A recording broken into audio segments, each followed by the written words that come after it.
Hi, ಎಲ್ಲರಿಗೂ ನಮಸ್ಕಾರ. ನಮ್ಮ ಚಾನಲ್ಗೆ ಸ್ವಾಗತ. ನಾನು ಲಕ್ಷ್ಮಿ. ಇವತ್ತಿನ ರೆಸಿಪಿ ಬಂದು ಬೆಂಡೆಕಾಯಿ ಗೊಜ್ಜು ಮಾಡುವ ವಿಧಾನ. ಬೇಕಾಗಿರುವ ಸಾಮಗ್ರಿಗಳು. ಅದಕ್ಕೂ ಮುಂಚೆ ನಮ್ಮ ಚಾನಲ್ನ ಪ್ಲೀಸ್ ಸಬ್ಸ್ಕ್ರೈಬ್ ಮಾಡ್ಕೊಳ್ಳಿ.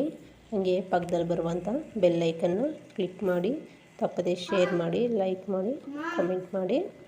ಬನ್ನಿ ಮಾಡೋದು ಹೇಗೆ ಅಂತ ನೋಡೋಣ. ಅದಕ್ಕೆ ಬೇಕಾಗಿರುವ ಸಾಮಗ್ರಿಗಳು: ಮೊದಲಿಗೆ ನಾವಿಲ್ಲಿ 1 kg ಬೆಂಡೆಕಾಯಿ, ಹಾಗೆ 2 ಮೀಡಿಯಮ್ ಸೈಜ್ ಈರುಳ್ಳಿ, 1 ಬೆಳ್ಳುಳ್ಳಿ, 1 ಇಡಿ ಕೊತ್ತಂಬರಿ ಸೊಪ್ಪು, ಸ್ವಲ್ಪ ಕೊಬ್ಬರಿ, ಹಾಗೆ 2 ಟೊಮೊಟೊ, ಒಂದು 5ರಿಂದ 6 ಹಸಿಮೆಣಸಿನ್ಕಾಯಿ, 2 ಒಣಮೆಣಸಿನ್ಕಾಯಿ. ಮೊದಲಿಗೆ ನಾವು ಒಂದು ಕಡಾಯಿಯನ್ನು ತಗೋಣ. ಒಂದು ಕಡಾಯಿ ತಗೊಂಡು ಕಡಾಯಿ ಬಿಸಿಯಾದ ನಂತರ 1 ಚಮಚ ಎಣ್ಣೆಯನ್ನು ಸೇರಿಸ್ಕೊಳ್ಳೋಣ. ಎಣ್ಣೆ ಬಿಸಿಯಾದ ನಂತರ ನೋಡಿ, ಇಲ್ಲಿ ನಾನು ದೊಡ್ಡ ಬೌಲ್ ತುಂಬ ಇದೆ ಬೆಂಡೆಕಾಯಿ ಕ್ವಾಂಟಿಟಿ ತೋರಿಸ್ತಾ ಇದ್ದೀನಿ. ಈ ಬೆಂಡೆಕಾಯಿ ಗೊಜ್ಜಿಗೆ ಫ್ರೈ ಮಾಡೋದು ತುಂಬಾ ಇಂಪಾರ್ಟೆಂಟ್ ಆಗುತ್ತೆ. ಹಾಗಾಗಿ ನೋಡಿ, ಸ್ವಿಮ್ಮಲ್ಲಿ ಇಟ್ಕೊಂಡು ನಿಧಾನಕ್ಕೆ ಒಂದು 10ರಿಂದ 15 ನಿಮಿಷ ಚೆನ್ನಾಗಿ ಫ್ರೈ ಮಾಡ್ಕೋಬೇಕಾಗತ್ತೆ. ಆವಾಗ ಇದು ಯಾವುದೇ ಥರ ಅಂಟಿರಲ್ಲ. ಬೆಂಡೆಕಾಯಿ ಟೇಸ್ಟಿಯಾಗೂ ಇರುತ್ತೆ ಕೂಡ ಗೊಜ್ಜು. ತುಂಬ ಜನ ಈ ಬೆಂಡೆಕಾಯಿ ತಿನ್ನೋದೇ ಬಿಟ್ಬಿಟ್ಟಿರ್ತಾರೆ. ಬಟ್ ಈ ಥರ ಮಾಡಿದ್ರೆ ಕಂಪಲ್ಸರಿ ಎಲ್ಲರೂ ಇಷ್ಟಪಟ್ಟು ತಿಂತಾರೆ. ನೋಡಿ, ಒಂದು 10% ಫ್ರೈ ಆಗಿದೆ. ನೋಡಿದ್ರಲ್ಲ ಹೆಂಗಿದೆ ಅಂಟಂತ. ನೋಡಿ, ಕಡಾಯಿ ಫುಲ್ ಕಪ್ಪಾಗಿದೆ, ಆದರೂ ಬೆಂಡೆಕಾಯಿ ಎಲ್ಲೂ ಕಪ್ಪಾಗಿಲ್ಲ. ಸ್ವಿಮ್ಮಲ್ಲೇ ಫ್ರೈ ಮಾಡಿಕೊಂಡ್ರೆ ಬೆಂಡೆಕಾಯಿ ಅದೇ ಥರ ಕಲರಲ್ಲಿರುತ್ತೆ. ಇವಾಗ ಬೇರೆ ಕಡಾಯಿಯನ್ನು ತಗೋಣ. ಆ ಕಡಾಯಲ್ಲಿ ಮಾಡೋದು ಬೇಡ, ಸಪ್ರೇಟಾಗಿ ಒಂದು ಕಡಾಯಿ ತಗೊಂಡು ಅದಕ್ಕೆ 1-2 ಚಮಚ ಎಣ್ಣೆ ಸೇರಿಸ್ಕೊಳ್ಳೋಣ. ಕಡಾಯಿ ಬಿಸಿಯಾದ ನಂತರ ಎಣ್ಣೆಗೆ 1 ಚಮಚ ಸಾಸಿವೆ, 1/4 ಚಮಚ ಜೀರಿಗೆ, 1/4 ಚಮಚ ಉದ್ದಿನಬೇಳೆಯನ್ನು ಸೇರಿಸ್ಕೊಳ್ಳೋಣ. ಫ್ರೈ ಆದ ನಂತರ ಈರುಳ್ಳಿಯನ್ನು ಸೇರಿಸ್ಕೊಳ್ಳೋಣ. ಈರುಳ್ಳಿಯಲ್ಲಿ ನಾವಿಲ್ಲಿ ಮೀಡಿಯಮ್ ಆಗಿ ಕಟ್ ಮಾಡ್ಕೊಂಡಿದ್ದೀವಿ. ತುಂಬ ಚಿಕ್ಕದು ಅಲ್ಲ, ಹಂಗಂತ ದೊಡ್ಡದು ಅಲ್ಲ. 2 ರೆಂಬೆ ಕರಿಬೇವು ಸೊಪ್ಪನ್ನು ಕೂಡ ಸೇರಿಸ್ಕೊಳ್ಳೋಣ. ಕರಿಬೇವು ಸೊಪ್ಪು ಮತ್ತು ಈರುಳ್ಳಿ ಕಲರ್ ಚೇಂಜ್ ಆಗಿದೆ.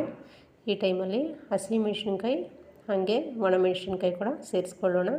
ಸೇರಿಸ್ಕೊಂಡು ಚೆನ್ನಾಗಿ ಫ್ರೈ ಆದ ನಂತರ ನೋಡಿ, 1 ಬೌಲಷ್ಟು ಇದ್ದಿದ್ದ ಬೆಂಡೆಕಾಯಿ ಅದೇ ಬೌಲ್ಗೆ ಸೇರಿಸ್ಕೊಂಡಿದ್ದೀನಿ. ಆಲ್ಮೋಸ್ಟ್ ಮುಕ್ಕಾಲು ಬೌಲ್ಗೆ ಬಂದಿದೆ. ಆ ಥರ ನಾವು ಫ್ರೈ ಮಾಡ್ಕೋಬೇಕಾಗುತ್ತೆ. ಒಂದು 15 ನಿಮಿಷ ಚೆನ್ನಾಗಿ ಸ್ವಿಮ್ಮಲ್ಲಿ ಫ್ರೈ ಮಾಡಿಕೊಂಡ್ರೆ ಬೆಂಡೆಕಾಯಿ ಗೊಜ್ಜು ತುಂಬಾ ಚೆನ್ನಾಗಿರುತ್ತೆ. ನೋಡಿದ್ರಲ್ಲ, ಇವಾಗ ಬೆಂಡೆಕಾಯಿಯನ್ನು ಕೂಡ ಸೇರಿಸ್ಕೊಳ್ಳೋಣ. ಒಂದು ಸಲ ಫ್ರೈ ಮಾಡಿ ತೊಗೊಂಡಿರುವಂಥ ಬೆಂಡೆಕಾಯಿಯನ್ನು ಸೇರಿಸ್ಕೊಂಡು ಚೆನ್ನಾಗಿ ಮಿಕ್ಸ್ ಮಾಡ್ಕೊಳ್ಳೋಣ. ಒಂದು 5 ನಿಮಿಷದ ನಂತರ ನಾವು ಕಟ್ ಮಾಡಿ ತೊಗೊಂಡಿರುವಂಥ ಮೀಡಿಯಮ್ ಸೈಜ್ ಟೊಮೊಟೊವನ್ನು ಕೂಡ ಸೇರಿಸ್ಕೊಳ್ಳೋಣ. ಸೇರಿಸ್ಕೊಂಡು ಒಮ್ಮೆ ಚೆನ್ನಾಗಿ ಮಿಕ್ಸ್ ಮಾಡ್ಕೊಳ್ಳೋಣ. ಮಿಕ್ಸ್ ಮಾಡಿಕೊಂಡು ಒಂದು ಪ್ಲೇಟನ್ನು ಮುಚ್ಚೋಣ. ಇಷ್ಟರಲ್ಲಿ ಒಂದು ಮಿಕ್ಸಿ ಜಾರನ್ನು ತಗೋಣ. ಮಿಕ್ಸಿ ಜಾರಿಗೆ ನಾವಿಲ್ಲಿ ಒಣ ಕೊಬ್ಬರಿ ಯೂಸ್ ಮಾಡ್ತಾಯಿದ್ದೀವಿ. ನೀವು ಬೇಕಾದರೆ ಹಸಿ ಕೊಬ್ಬರಿ ಕೂಡ ಯೂಸ್ ಮಾಡ್ಕೋಬೋದು. ಒಣ ಕೊಬ್ಬರಿಯನ್ನು ಸೇರಿಸ್ಕೊಳ್ಳೋಣ. ಹಾಗೆ ಸ್ವಲ್ಪ ಕೊತ್ತಂಬರಿ ಸೊಪ್ಪು, 1 ಬೆಳ್ಳುಳ್ಳಿಯನ್ನು ಸೇರಿಸ್ಕೊಳ್ಳೋಣ, 1 ಗೆಡ್ಡೆ ಬೆಳ್ಳುಳ್ಳಿ.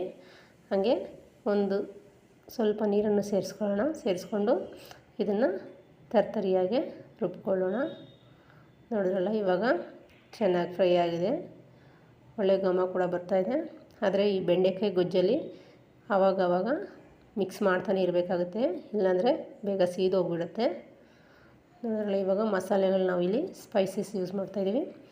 ಅಚ್ಚ ಪುಡಿ 1 ಚಮಚ, 1 ಚಮಚ ಧನಿಯಾ ಪೌಡರ್, 1/4 ಚಮಚ ಅರಿಶಿಣ, ಮತ್ತು ನಾವು ತೊಗೊಂಡಿರುವಂಥ ಮಿಶ್ರಣ, ಮತ್ತು ರುಚಿಗೆ ತಕ್ಕಷ್ಟು ಉಪ್ಪು.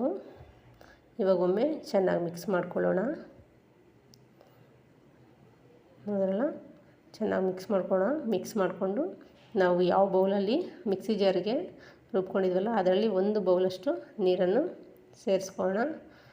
ಮಿಕ್ಸಿ ಜಾರಲ್ಲಿ ಹಾಕ್ಕೊಂಡು ತೊಗೊಂಡಿರುವಂಥ ನೀರು 1 ಬೌಲು. ನಿಮಗೆ ನೀರು ಜಾಸ್ತಿ ಬೇಕಂದರೆ ಜಾಸ್ತಿ ಕೂಡ ಸೇರಿಸ್ಕೋಬೋದು.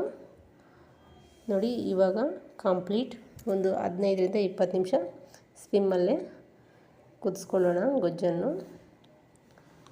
ನೋಡಿ, ಚೆನ್ನಾಗಿ ಕುದೀತಾ ಇದೆ.